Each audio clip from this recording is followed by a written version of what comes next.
Hello, and welcome to Smiles by the Miles. I'm JJ, and today we'll go through my How I Did It install of the Brandmotion Wireless HD Observation System that comes complete with a 7-inch DVR monitor, wireless HD rearview camera, and wireless HD side markers/cameras. Let's start with some specs of this unit.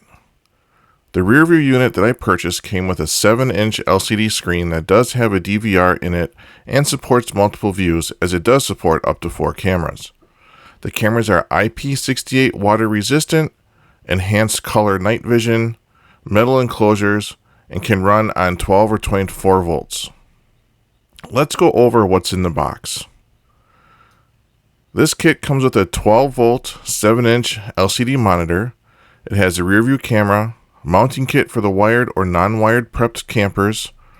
The screen itself has 2 mounts included, one for the windshield and one for a dash, which is slightly more permanent. All the wires to make all the connections. To start things off, you need to locate where your camera is going to be mounted. Many campers will have a Furrion pre-wire on the rear of your camper. Others may just have a blank space. Hopefully there's a hole there with wires right behind it. If it's not pre-wired at all, you will need to get some sort of 12 volt to the location you want to mount it in. In my case, it was pre-wired but not easily accessible. I did have to do some work in order to get to those wires. However, once I got them and pulled them out, it was easy enough to wire them. To wire them together, you have to know what your 12 volts hot/positive power is in your camper and what your negative is. Then, it's as simple as matching your hot wire to the red and your negative wire to the black wire on your cord. Once that is completed, you can connect the cord to the camera. Once you get those connected, you can mount the bracket to the back of the camera, and then mount the camera to the camper. You can see here pictures of my final product. Feel free to test the installation by either connecting your vehicle to your camper and turning on your running lights, or turning on the camera switch, like we have in our case. Next, we'll be doing the side marker cameras. These come with the side markers for your lights, adjustable angle camera, and a foam water seal. The one thing to note is the light and camera have separate wires. This is for installs where you have separate controls for the camera, such as we do in our Alliance Valor. Now, to get to these mounting holes, you do need to remove the orange lens. Be confident, but be careful when removing the lens. There are 2 notches you have to get a little screwdriver into and pop that lens out. In the video here, you do see that I have everything wired together, the lights and the camera. However, I did separate that out at a later time and connected these to my camera switch. You can also see here that I have a shorter, narrow foam water insert. This insert worked best for our type of skirting. Once you're ready to go, you remove your existing side marker light, however that is done for your application. On my particular camper, I just had to pop off the lens and pull out the 2 screws. Alright, here we are on the back side. These are the wires left after I cut off the outside side marker. What I will do here to prep these for installation is I will cut these wires off right at the connector here, and I will prep them for connection to the camera light combo. And what I mean by that is I'll strip these back about 3/4 of an inch on each one, twist them together, and get them ready to be inserted into the barrel connector for the camera light combo. When you do your install, make sure that your new installation covers the whole of the old installation. Again, you've got that waterproofing foam pad on the back of the light.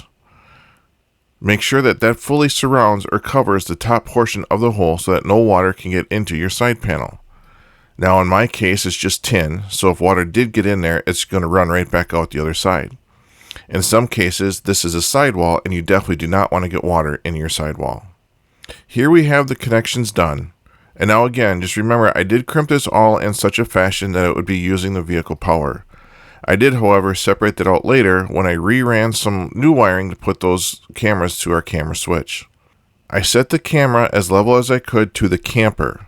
In case the camper was off level front to back, I have it set level to the bottom of the camper. I adjusted the camera angle just enough to kind of kick it out to the side. It is movable, as there are a few positions that can lock in. So all that's left here to do is test the installation, making sure the wiring is good, the application is good, and then put the lens back on. Here, I've got the camper connected to my truck and the running lights are turned on. You can see the side marker is lit as well as the camera light. Okay, going inside the truck, we'll be able to see the cameras come up on the display. One thing to note is the Brandmotion wireless HD observation system came with the rear view camera prepared as camera 1. So when you go to add the side marker cameras, when they recommend that the driver's side be camera 1 and the passenger be camera 2, you will need to unpair and then repair all 3 cameras. Once all 3 cameras are successfully paired, it's time to review the display settings. Now honestly, I didn't do much as far as making any changes or tweaks. Alright, to get to the menu, press the menu button on the display. To navigate, you use the plus and minus buttons and the enter button to make a selection.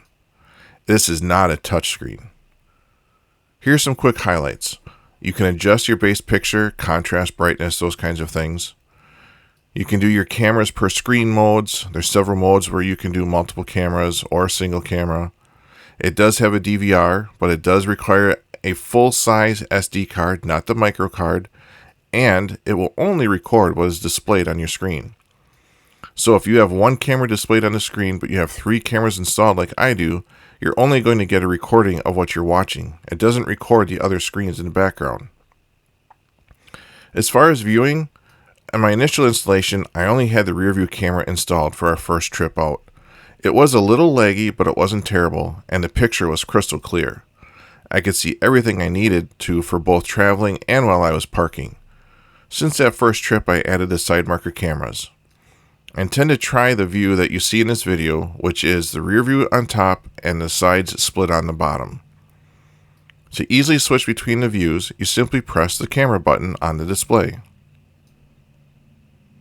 So that's our install. Definitely not a how-to, but a how I did it. And there's not a lot to it.